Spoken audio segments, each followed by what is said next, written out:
Hi, boundaries are powerful. They can get you away from a toxic person. They can get you out of a narcissistic relationship. They can even help you to stop being the family scapegoat. And here is the key. Learning how to share appropriately with different relationship types is a great way to hold your boundaries to help you be protected from toxic people. And we're going to discuss how to do that right now.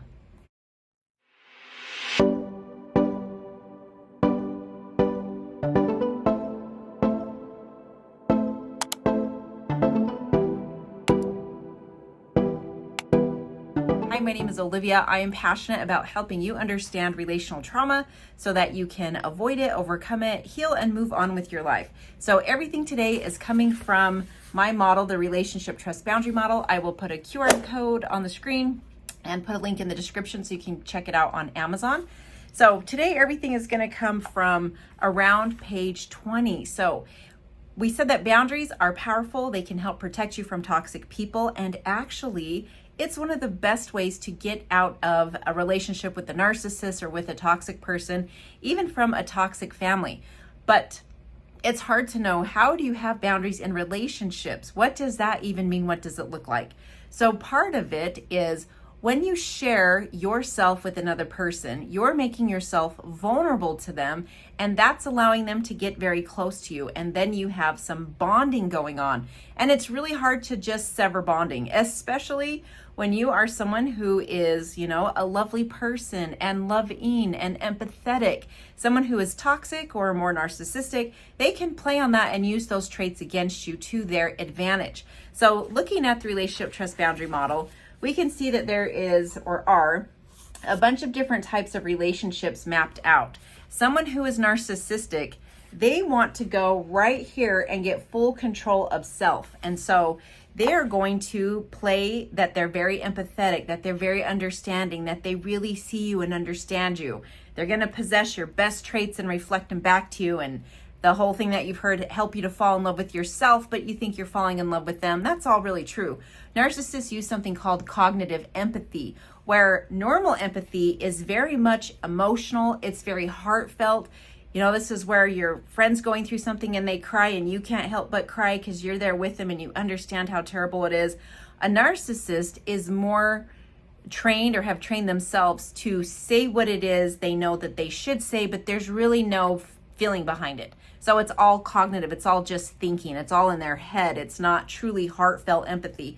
But when they move really quick and they come in really fast, which means they kind of go from stranger or acquaintance and they get right here, either really fast to friend, really fast to partner, or really fast in that family area, then what happens is you're bonded to them super quick before you really even understand who they are, like not a real person. And now you're bonded to the fantasy of what it is you thought you were getting yourself into. And that's called a fantasy bond. And that's really hard to break away from, because if I can see that for what it is, I have to come to terms with the fact that this was never real, because this is not really you. Yeah, this was really me until you took over, but I didn't really understand that this is who you are, because you basically showed me all the best parts of myself. So here is the key. What we want to learn how to do is go slow in our relationships and share at sort of like an appropriate level based on the relationship type. So let me go back to my cover again. If you look at the model and you see the level of sharing of stranger, the model teaches us that if someone is a stranger, you share very surfacey stuff. It's really sharing based off your five senses. So your five senses are taste, touch, sight, smell, sound. So if I'm first meeting you and I don't know you at all, maybe I'm running into you in the grocery store and you say something to me, and you're using that cognitive empathy, you're trying to share a whole bunch of stuff with me to make me feel like I somehow also owe you all my really personal stuff. I'm going to be mindful. I don't know you, and you're sharing a lot of personal stuff with me. I don't think it's kismet. I don't think it's fate. I think you're either trying to get me to open up to you, or you have really poor boundaries, and that's also concerning for me, or I might just feel like this is really sad, but I'm understanding. You are a stranger. I share based off my five senses, which is what I can see, hear, smell, taste, and touch in this moment. So I may say something like, the bananas are ripe and it's cold in here.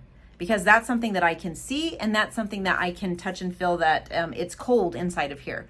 So you can see how when I understand what the relationship type is, then I learn how to share at a healthy level of sharing. So when a narcissist or a toxic person crosses my path, when they want to go really deep with me or ask me really super personal questions that I would share more as someone who's earned my trust, and I'm realizing you haven't earned my trust, shouldn't be trying to act like you belong there when you don't belong there, we haven't had enough time for you to be there, then that causes me to back up. And guess what? Most people who are interested in getting in really quick and taking all of my emotion and like tormenting me, they're gonna bump up against that boundary of I'm not opening up to you. And I don't open up by not letting it come out of my mouth. I'm not telling you about my childhood. I'm not telling you about my greatest dreams and hopes. I'm not telling you anything about my life. I'm keeping it very much surfacey. So let's say that this person is no longer a stranger. I've kind of been around them a few times. I was introduced to them and now I'm seeing them again. So they're not really a stranger anymore. And I think this is where most of us struggle. So then it's like, okay, well, I don't just share based off my five senses. Does this mean I know them now? How do I know when I know someone? That is a really complex thing to answer. But if you use the model, it teaches us you base what you share with someone. They get to move through your model after they've built trust with you. So if you've seen them be a trustworthy person, which means it's gonna take time. It also, I'll put a card that talks about 8 traits of a trustworthy person. So if you're seeing someone do the things that a trustworthy person does, like not lying, not being two-faced, not being, shady with other people, they're reliable, they're loyal. You see all these traits with them over a period of time and you're still getting to know them, then they start to move through your model. But again, most times when someone is narcissistic, they're playing the long game if they can get in super quick. A lot of them don't like to play the long game to try to get in. So they're going to move on and find another target or another victim. So this is where it's not foolproof, but it does help kind of buffer out a lot of those difficult personalities because they're not interested in someone who has boundaries because they like to get in and take control. So this is why they like to hint. So if they're like, oh, my house is such a mess, it's so hard, I'm so overwhelmed, I really can't take how messy my house is. Someone who's really empathetic, maybe a bit codependent, they're gonna say, well, I can come clean it for you, right? No boundaries. Where it's like, no, I'm not gonna come clean your house. That I have to clean my house, you have to clean your house. That's having good boundaries. So you can see how sometimes there's little tests, there's little things that someone's going to throw out there to see if you're going to take the bait, and that's who they're going to target. But when you have those really clear boundaries of, no, this is where I exist, this is where you exist, that's your space, this is my space, I've not invited you in, you are not welcome in yet, I don't know you well enough, or you haven't built enough trust with me, or I've actually seen some things that cause me to question your character in terms of if you're trustworthy, so I'm not getting any closer to you. All of those things help you to have better boundaries to help protect you from toxic individuals or people who have toxic intentions for you. So, a toxic intention is something that's going to take your life, destroy your life in some form or fashion. The life as you know it, the life that you're hoping for, when it's toxic, it's like pervasive and evasive. So it's going to be, eroding your life away, and it's not gonna stop. It's just like the ocean, just coming and coming and coming. If you ever experienced that, you know exactly what I'm talking about. So realizing, okay, once I learned the different relationship types I have in my life, I understand what to share at each level, who gets most, right? As trust is built, someone can move through my model and I can give them more because I've had more time to see, are they trustworthy? Is this going to be a safe person for me? It doesn't matter if they're great for someone else or if they're this or they're that. I'm watching over time and I'm giving you just a little bit more of me slowly over time as trust is built. If trust is never built, remember, you never let them any closer to you. I think that we associate time with trust. Like if I've been around you for this amount of time, then I need to have the same level of trust. No, I could have all the time with you, but if you've never built trust with me, I'm not giving you my trust. And again, to give someone your trust means you're sharing with them emotionally and physically. You're letting them be physically closer to you, and you're giving them more of what you're thinking and what you're feeling. And again, that prior card is going to teach you about the emotional and physical boundaries. So hopefully you're starting to understand, okay, sometimes people try to get super close, really quick, early commitment, either to a relationship or to a friendship.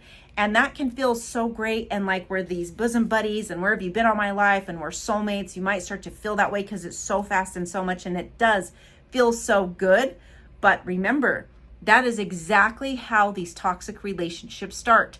They start mostly by feeling amazing, magical, ethereal, things you've never felt in your life for someone, never felt so connected, never felt so close. But sometimes it's because someone is reading you like a book, understanding exactly what the next chapter is, and they are giving it to you on a silver platter, but it doesn't mean love and it doesn't mean trust.